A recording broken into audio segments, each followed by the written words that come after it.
Shalom. Before I begin, I want to give all honor, glory, and praise unto Yahweh, Bahasham Yahweh Shai, Bahasham Rachakwadash, Barakatah Yahweh, Barakatah Yahweh Shai. Double honor to the apostles and elders of Great Millstone who are teaching 100% truth of the Holy Scriptures.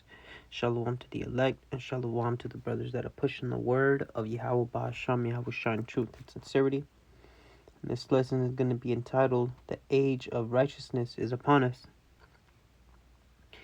And through the Spirit, we are measuring the times diligently in themselves. And that's why the truth has been spreading abroad.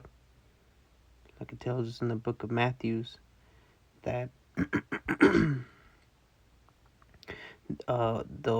word shall be preached unto all the ends of the earth, roughly paraphrasing, and the end shall come. Israelites is waking up, even though, there's a lot of false prophets, but the word is still being spread. We're seeing the MOTB getting pushed tough. We're seeing all these wars and rumors of war. It's all prophecy, man. And that's how we know that. Another thing is that Esau is getting exposed. We're seeing that Esau, we're seeing that the word of Yahweh Ba'Shem Yahweh Shai is, doing what it do, man. And we understand that through much tribulation, that's how we're gonna inherit the kingdom. But we're seeing that the prize, the light at the end of the tunnel, which is righteousness, right? Being able to breathe a sigh of relief, just you know what I'm saying? Praising the Lord, being able to keep to serve Yahweh B'Shem Yahweh Shai perfectly, being one with our power, having these curses lifted off of us, being able to enjoy a clean cup of water, truly, eating undefiled foods. That's what, righteousness, that's what, we're looking forward to, and it's coming upon us. Right? So we're going to start with 2nd Ezra chapter 6 and verse 9. It says, For Esau is the end of the world, which we're currently living in. And Jacob, Esau is the so-called white man. Right? He is the end of the world. Look at it now. Right? The world is in shambles. Economically, spiritually, physically. It's shit.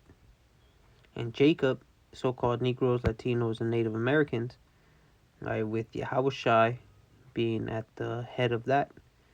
And Jacob, the Israelites, is the beginning of it that followeth. So yeah, we step aside. Esau, we're going to show you how it was done. Because that was what he was set up for, in order to bring destruction. Okay? This is the book of Job, chapter 20 and verse 4. It says, Knowest thou not this of old, since man was placed upon earth?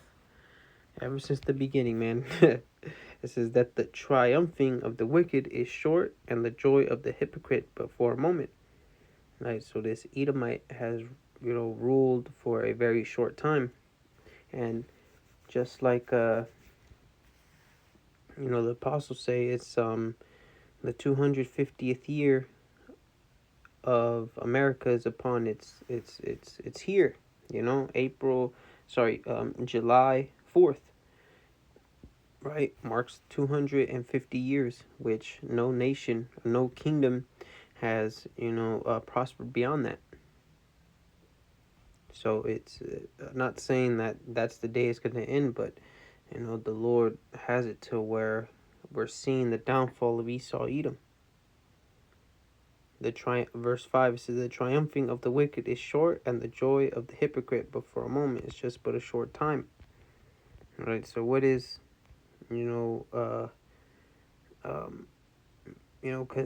the Edomites, they ruled as the Greeks and the Romans, right? And that's but a short time to eternity, because that's what's coming, man. there's gonna be a righteousness forever after Esau gets violently put down, like the rabid dog that he is. So now going back to 2nd Ezra, chapter 6 and verse 27. It's neat. This little tool, the brother out there from London, put like precepts and certain breakdowns. I was going through it a little bit. This is 2nd Ezra chapter 6 and verse 27. For evil shall be put out, and deceit shall be quenched. And that's the time that we're coming into, man. Right? The world is getting flipped right side up. Because what, man? Is they call good evil and evil good.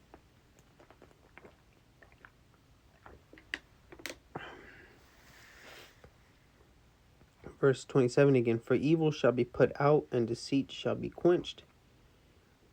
Right? That's these are, attributes of Esau Edom. Right? He does things with deceit. His CIA, right? His different rules that he makes in order, because what Nero 47 is doing, he's using a lot of loopholes, right? And there ain't no loopholes with the Lord. Verse 26, it says, as for faith, it shall flourish.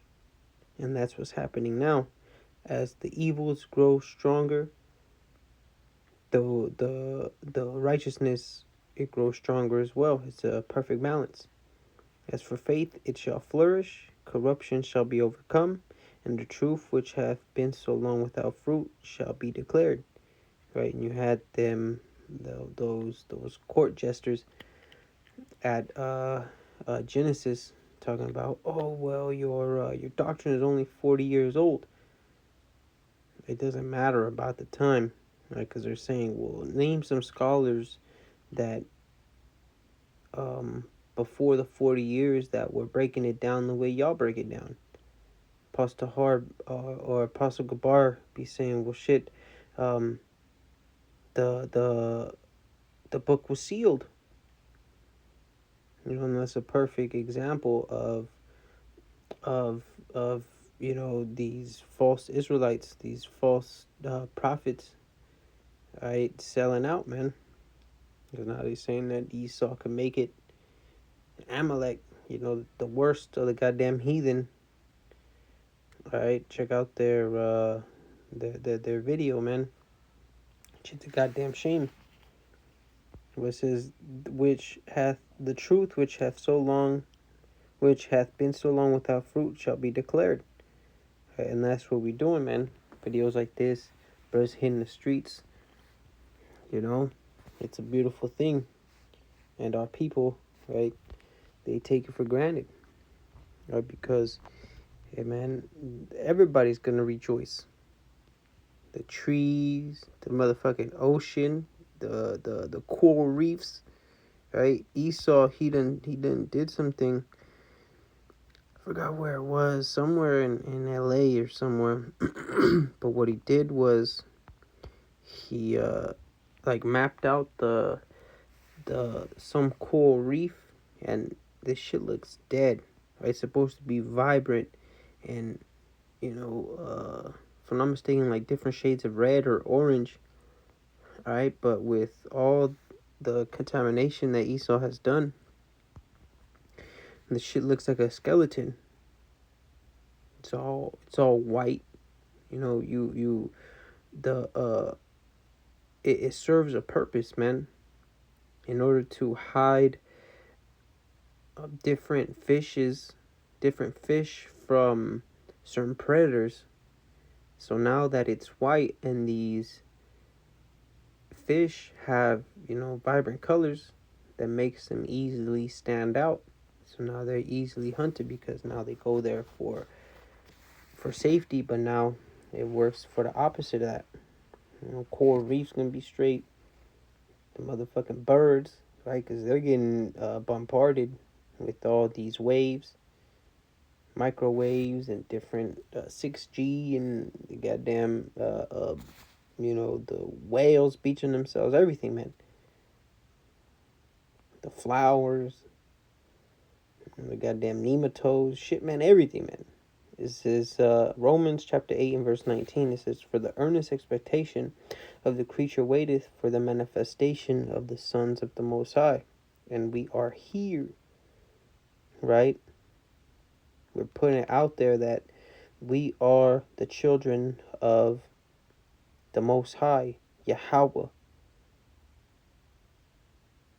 following our Lord Yahushai. So-called Negroes, Latinos, and Native Americans are truly the sons of the Most High. No one else outside of that. But you will have Israelite foreigners, those that look like the other nations, but their seed belongs, their lineage belongs to the Israelites, meaning that there's going to be Chinese-looking Israelites, Amalekite, so-called Jewish people that look, have the big nose and, the light skin. They're going to be Israelites, man, because our people are scattered throughout the whole earth. That's part of the curses, to look like a goddamn Chinese. That's just, damn. Even worse, to look like a Edomite. But shit, you're still the chosen line of Israel. That's what it means, man. This is 2 Peter chapter 3 and verse 12. It says, "Looking for and hastening unto the coming of the day of the Most High." And that's what we're doing, man. Again, we're like going out to the streets, doing videos, praying, fasting, putting curses on this bitch. Right? Asking the Lord, how long, Lord? And that's how we are hastening the day. Not in the sense of hurry up, Lord, but in the sense of, can you please? Because we want the kingdom, man. This shit is some bullshit, man. This is shit, brothers. Right? Because, like the dude said, man, this is all our turf. This is our world. All right, again, starting with our Lord Yahushai. It says, "Wherein the heavens being on fire shall be dissolved, and the elements shall melt with fervent heat." Because that's how America's finna go out. All right? And so is Israel, but Israel finna be rebuilded. It says, nevertheless, we, according to his promise, look for new heavens and a new earth," right? In the sense of it's all going to be cleansed, right? Not a physical, not like, oh, here I bought you a new something new. No, it's the same earth, just renewed. New heavens and a new earth. Heaven's going into the rulership, right? Because it's going to be a theocracy, right? And we can't stress the King of Kings being the ruler, right, of the earth, of the universe, man. Second in line, second in charge. It says, "Look for new heavens and a new earth, what? Wherein dwelleth righteousness." So this place is gonna be the headquarters. All right, Israel finna be the headquarters, for righteousness. And eventually it's gonna get so populated that we have to expand into the heavens, meaning new earths, because Esau, he has his Hubble telescope and he'll look out there, man, and Zebulon 3.525, got this the same atmospheric pressure of Earth, right? It's inhabitable. But you see, they will never get to those places. That's for Israelites. This is St. Luke. I'm going to end off with this. St. Luke chapter 12 and verse 32. It says, "Fear not, little flock, for it is your Father's good pleasure to give you the kingdom." All right. So the Lord only has one flock, and that is the nation of Israel. starting with the elect. 1/3 of these so-called Negroes, Latinos, and Native Americans have been predestinated to receive salvation. And it's the Father's good pleasure to give you the kingdom. All right, we just got to hold out and thug it out, man. Because it's going to get hard, right? And, reminds me of, the kingdom, chapter in Isaiah. It's Isaiah the 60th chapter. Okay, that's what we got looking forward to, is having dominion over all the nations. No heathens finna be in the new covenant, because that's a lie that Genesis teaches. Being able to be sovereign, being one with our power, and we can just think of all the goodies that we gonna receive, because it's the Father's good pleasure to give you the kingdom. So with that being said, gonna close out by giving all honor, glory, and praise unto Yahweh, Bahasham Yahweh Shai, Bahasham Chakwadash, Barakatah Yahweh, Barakatah Yahweh Shai, Shalom.